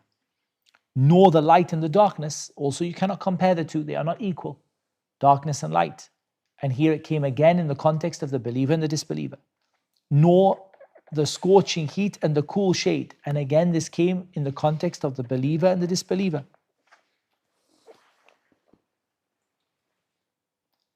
And indicating what? What would the scorching heat? The hellfire. And the dhil, paradise. Yeah? Nor are the living equal to the dead. The believer and the disbeliever. Allah makes here whoever He wants. But you cannot make the people in the graves here. إِنْ أَنْتَ إِلَّا نَذِيرٌ. You, O Muhammad, are not but a warner. No. إنا أرسلناك بالحق بشيرا ونذيرا وإن من أمة إلا خلا فيها نذير. Indeed, we have sent to you with truth as a bringer of good tidings and a warner, and there was no nation but that there had passed within it a warner. As we've heard, وَلَقَدْ بَعَثْنَا فِي كُلِّ أُمَّةٍ رَسُولًا أَنِ اعْبُدُوا اللَّهَ وَاجْتَنِبُوا الطَّاغُوتَ. And that's why the number of prophets, it's said that the number of prophets, according to some of the narrations, exceed 100,000 prophets. Exceed 120,000, 120 something thousand. That's all. But of which, how many have we been told about? 25 is the famous view in the Qur'an. There's one or two, there's a difference here and there. But generally speaking, very, very little that we've been told about compared to the number of prophets that were sent among the different towns and villages. وَإِن يُكَذِّبُوكَ فَقَدْ كَذَّبَ الَّذِينَ مِن قَبْلِهِمْ جَاءَتْهُمْ رُسُلُهُم بِالْبَيِّنَاتِ وَبِالزُّبُرِ وَبِالْكِتَابِ الْمُنِيرِ. And if they deny you, then already have those before them denied. Their messengers came to them with clear proofs and written ordinances and with the enlightening scripture. So, Afwan, you had a question?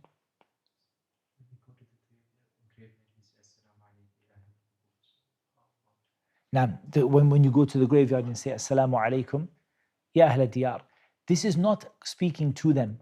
Actually, Assalamu alaikum is a dua to ask Allah to send salam upon them.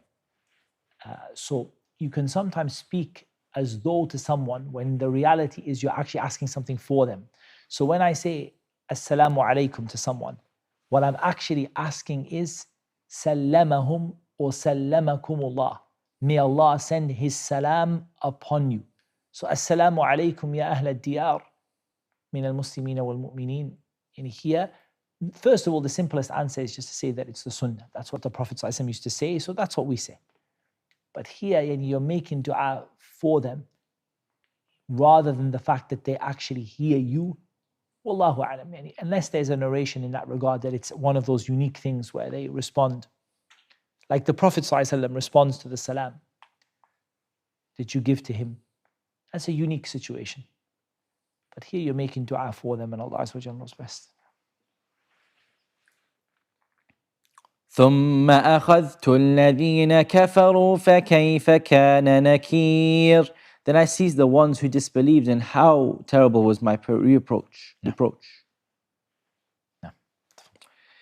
ألم تر أن الله أنزل من السماء ماء فأخرجنا به ثمرات مختلفا ألوانها ومن الجبال جدد بيض وحمر ومن الجبال جدد بيض وحمر مختلف ألوانها وغرابيب سود.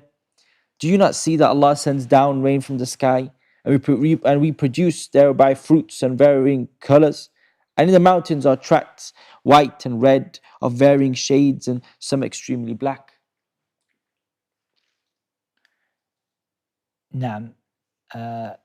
Extremely black here, the word the clear Qur'an uses is raven black. Black like a raven. And it's also good. Gharabibu Sud. And from the shades of the mountains, the streaks of color in the mountains. وَمِنَ النَّاسِ وَالدَّوَابِّ وَالْأَنْعَامِ مُخْتَلِفٌ أَلْوَانُهُ كَذَلِكَ إِنَّمَا يَخْشَى اللَّهَ مِنْ عِبَادِهِ الْعُلَمَاءُ إِنَّ اللَّهَ عَزِيزٌ غَفُورٌ. And among people and moving creatures and grazing livestock are various colors similarly. Only those fear Allah from among His servants who have knowledge. Indeed, Allah is exalted in might and forgiving. These signs are signs that should make a person reflect upon Allah subhanahu wa ta'ala and increase you in fear of Allah Azza wa Jalla. And if you look how people behave towards these signs, those who are heedless of them, those who take them in the wrong way.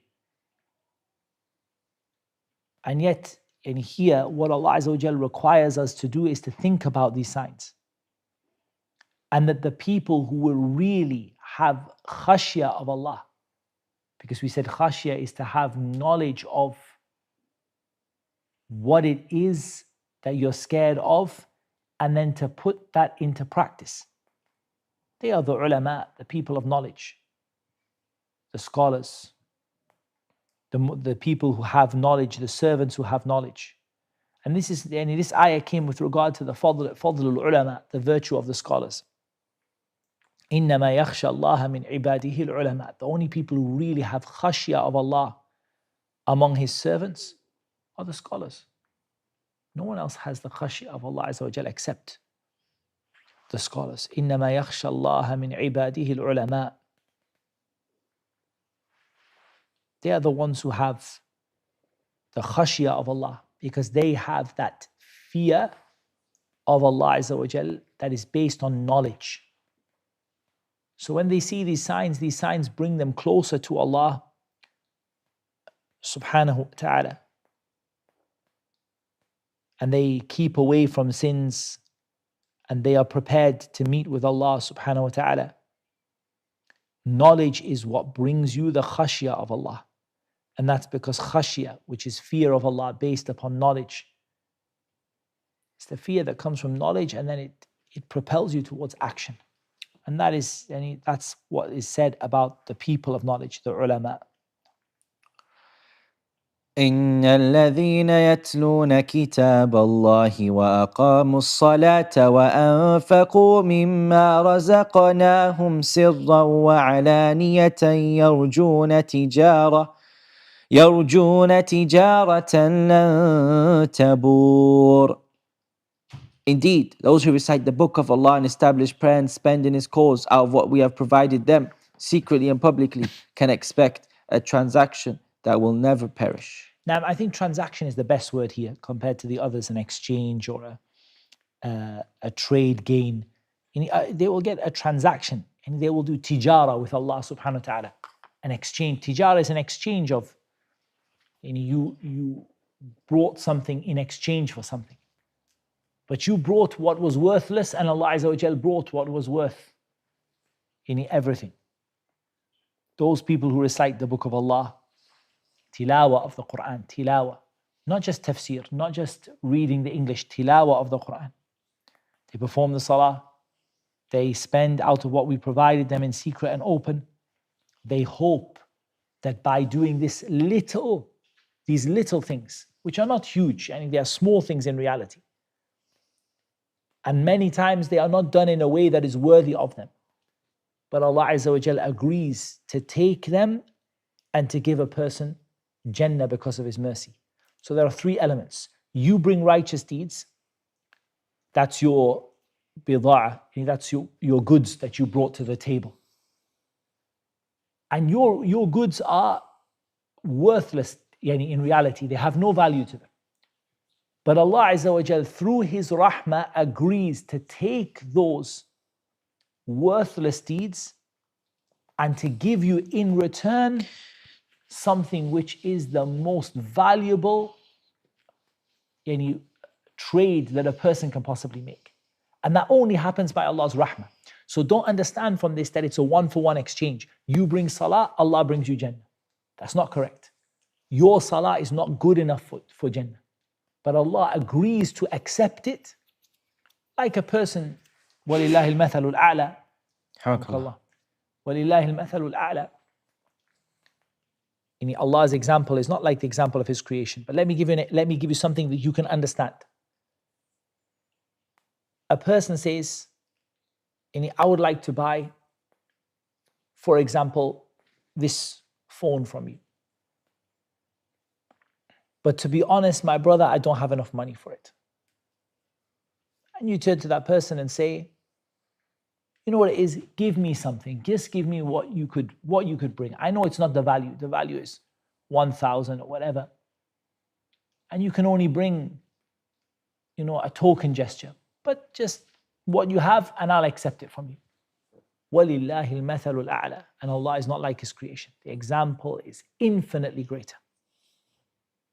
Allah Azza wa Jal accepts what little we do, and by His mercy, He multiplies it, and in return gives us the most valuable of all treasures, and that is paradise, and to look upon His face in paradise, subhanahu wa ta'ala. Just a moment, Abdurrahman, could I have...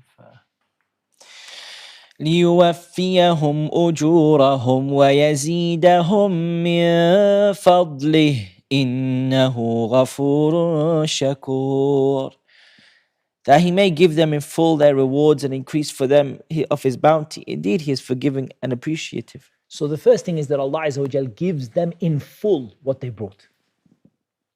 Yani Allah Azza wa Jal, you brought a prayer, Allah Azza wa Jal gives you the full reward of it. But then Allah Azza wa Jal gives you more, because that prayer is not enough. So Allah Azza wa Jal gives you more in return. And from the meaning, and that's Allah's grace. That's not what you deserve. That's a grace from Allah. And Allah Azza wa Jal is Ghafoor. He forgives, most forgiving.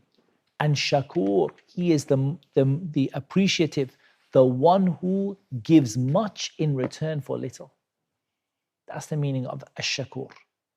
The one who gives a vast amount in return for a very small amount and multiplies rewards.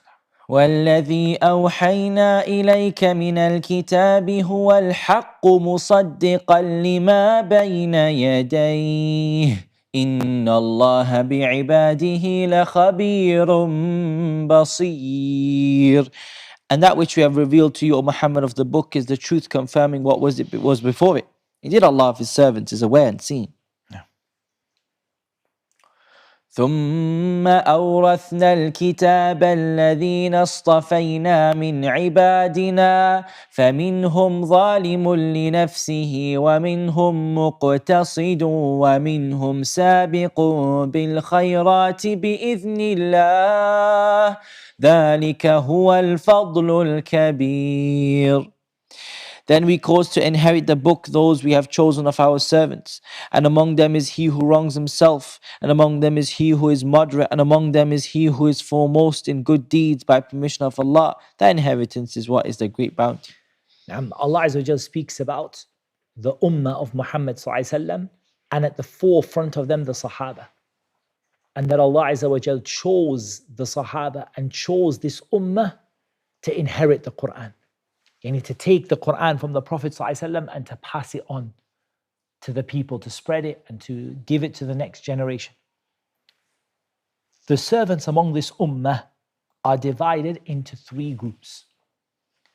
The first is ظَالِمٌ لِنَفْسِهِ.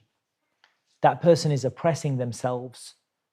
And what is that person? What do we call that level? If we were to give it a title, we could say that this is the level of Islam. The person has accepted Islam, they are a Muslim, but they are not yet doing what Allah Azza wa Jal commands them to do and keeping away from what Allah commands them to keep away from. So they haven't yet raised themselves to, or been raised by Allah Azza wa Jal to the level of Iman. The level of Iman is the one who is the muqtasid, the one in the middle. And that is because what is that person doing? They are doing what Allah commanded them to do, and they're keeping away from what Allah commanded them to keep away from. And who are those who are sabiqun bil khayrati bi idhnillah? They are those who are the people of ihsan, and they are going beyond what Allah Azza wa Jal made obligatory and what Allah Azza wa Jal told them to keep away from. They're going far beyond that into the good deeds and excelling in the voluntary deeds. The reality is nobody leaves sin. So don't think that these are a cut-off. Does that make sense? Don't think that you cut, and you stop being a sinner and you become an obedient Muslim, and then you stop being an obedient Muslim and you become a person of voluntary deeds. But there are some people who, what is the ghalib upon you? And which one do you deserve to be put into with the sins you have? That you're a person who is far ahead of the others, racing ahead to do good deeds? Or are you a person who is doing what you should do and keeping away from what you should keep away from? Or are you a person who, what is ghalib upon you, what is zahir upon you, is you are falling short in all of the areas that you're supposed to be doing, and you're disobeying Allah in a major way? For there is ظالم لنفسه ومنهم مقتصد ومنهم سابق بالخيرات بإذن الله. And it's Allah's help that person, it's by Allah's help that person excels in good deeds.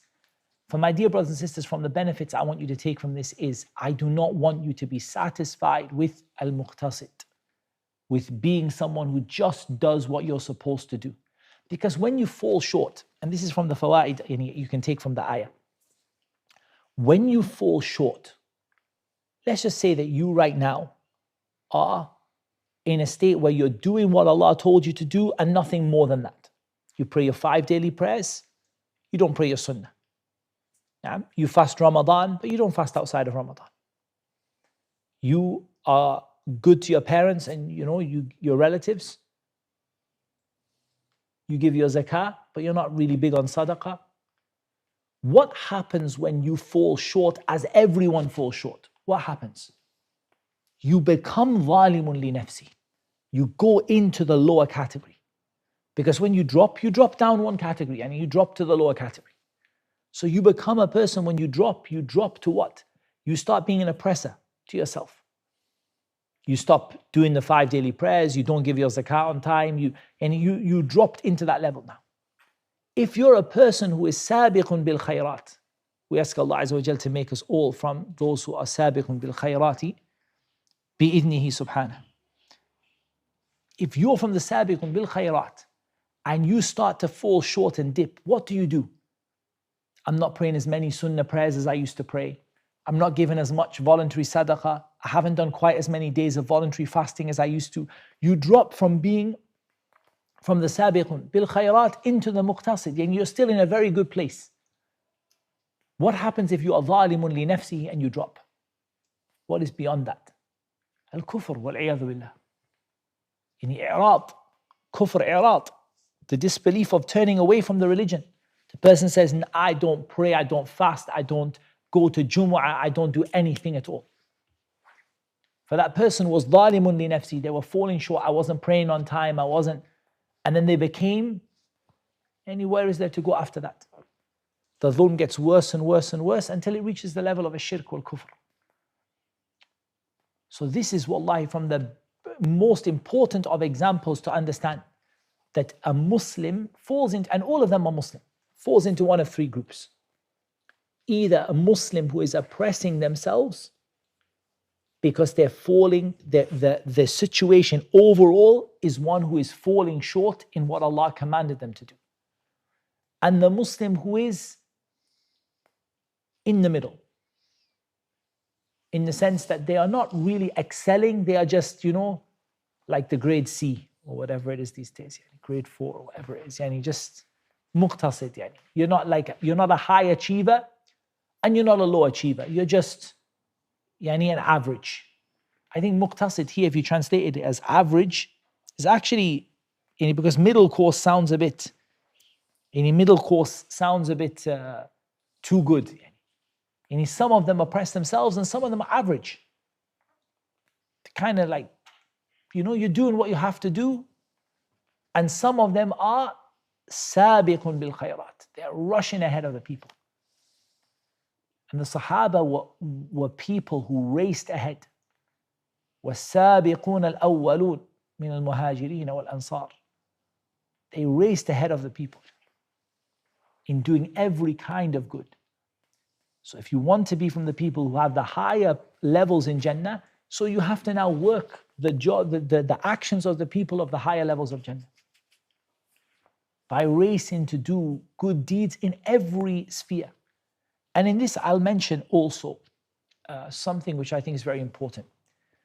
The things you race ahead in are going to be of 2 types. Wallahu a'lam. Either you're going to race ahead in something because Allah made it easy for you. For example, some people, wallahi, tahajjud, Allahu musta'an, it's very hard for them. وَمَا أُبَرِّئُ نَفْسِي. I'm not saying I'm innocent of that. Some people, it's very hard for them. If they pray 2 raka'at, they are so happy. Some people, wallah ajib, and you see someone not talib ilm, not reciter of the Qur'an, not a hafiz, that person prays 2-3 hours every single night without fail, tahajjud. I've met many people like that. People who are like, sometimes someone who doesn't, says, I've not memorized much of the Qur'an, I've not studied Islam, I'm not a great scholar, but Allah made it easy. I can stand all night. For that person, that was made easy for them. Some people, for example, teaching is made easy for them. Allah just made it easy for those people to teach. Imam Malik was like that, rahimahullah ta'ala. They criticized Imam Malik, some of the people, for not doing enough sunnah. And we say not enough, but their standard was very high. And it's not like our standard. But they said, why don't you leave some of this teaching and do more nawafil prayers? And, why don't you just you could pray more, why are you just all the time, every 3 minutes, you're teaching?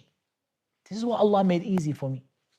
This is a deed Allah made. So that's one thing that can make you from the sabiqun bil khayrati bi idhnillah, is that Allah makes certain things easy for you. Some people sadaqah.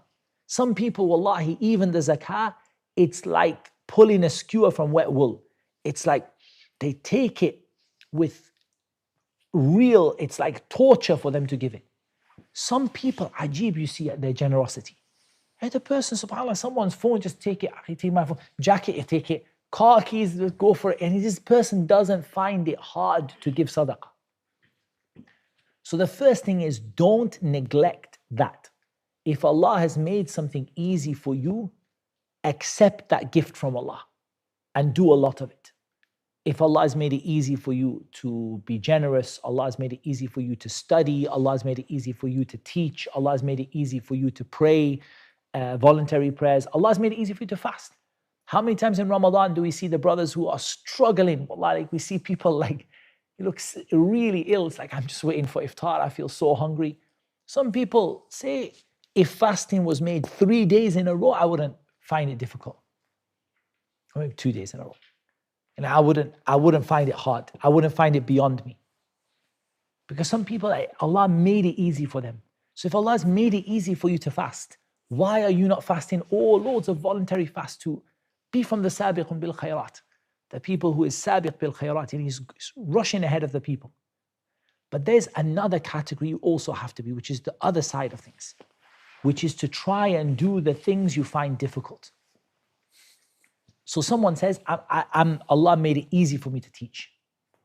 But to be honest, I struggle with tahajjud. Should that person now neglect tahajjud? We say, no, take advantage of the fact Allah made it easy for you to teach or give charity or whatever it is.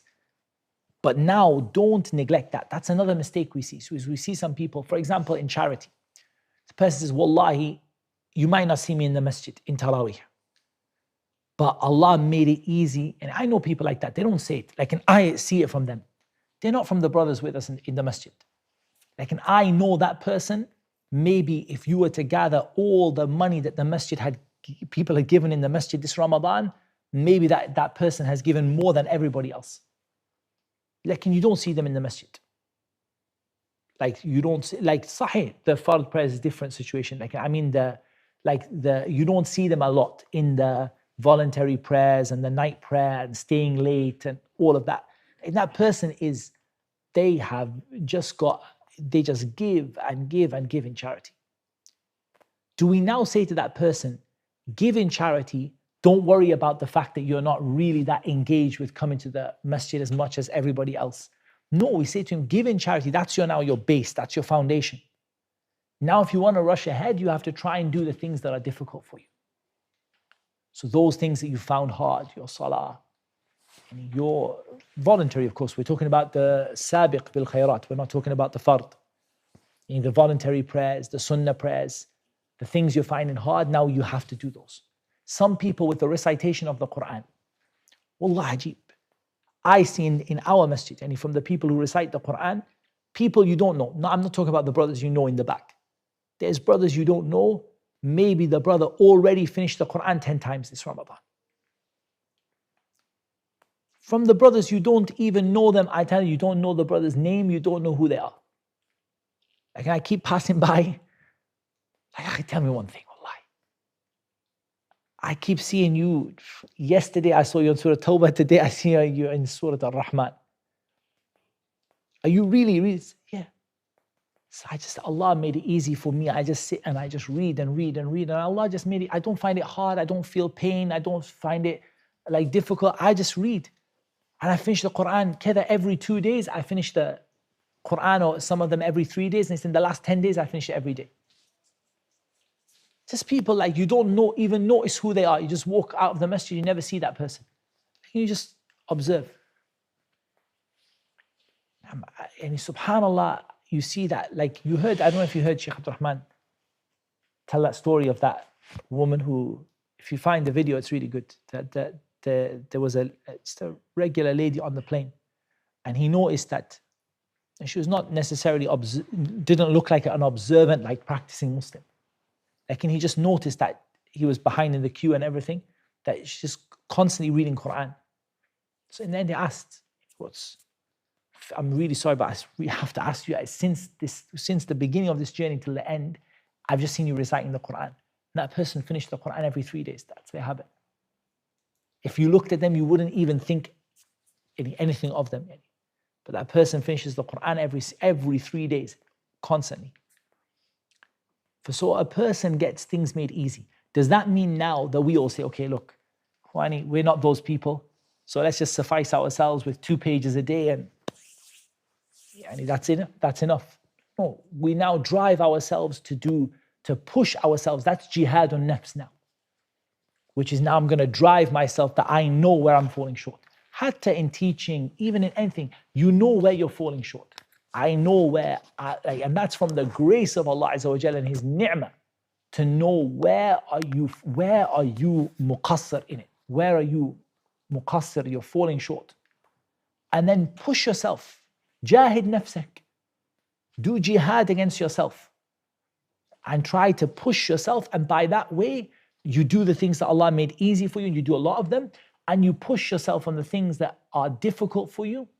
That person is sabiqun bil khayrati bi'idhnillah, and that is the great virtue. That is the greatest virtue. Dhalika, some of them said, it's the inheritance, the kitab, which is the great virtue, that Allah Azza wa Jal has made you inheritors of the Qur'an, and all of them have a virtue.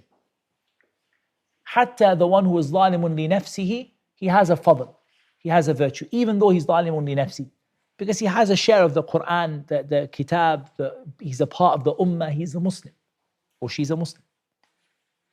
And no doubt, the ones who are sabiqun bil khayrati bi-idhnillah, that's what you're aiming for. Don't aim to be the last person in Jannah. Aim to be among the early people. And don't look and say the Sahaba and the Prophets. No doubt the Prophets are ahead of us and the Sahaba are ahead of us. No, there is no doubt about that.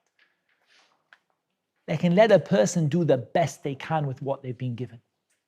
And the virtue of Allah, the fadl of Allah is wasi', it's vast. What time is less than 10 minutes? Just read the next ayah.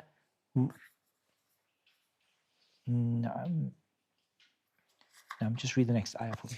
جنات عدن يدخلونها يحلون فيها من أساور من ذهب ولؤلؤا ولباسهم فيها حرير.